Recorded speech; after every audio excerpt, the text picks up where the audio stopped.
Այսօր պատրաստելու եմ տապակած սմբուկով և խորոված կարմիր պղպեղով համեղ ռուլետներ,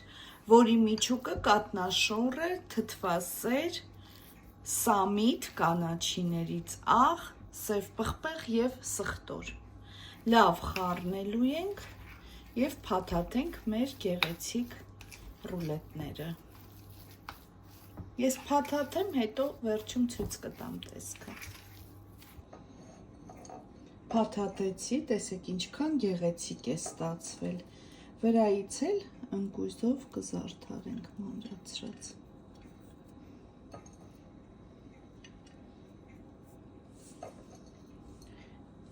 Կարող եք պատրաստել նաև տոնական սեղանների համար, շատ գեղեցիկ է տեսքը։ Այսքանը, բարի ախորժակ, ցտեսություն։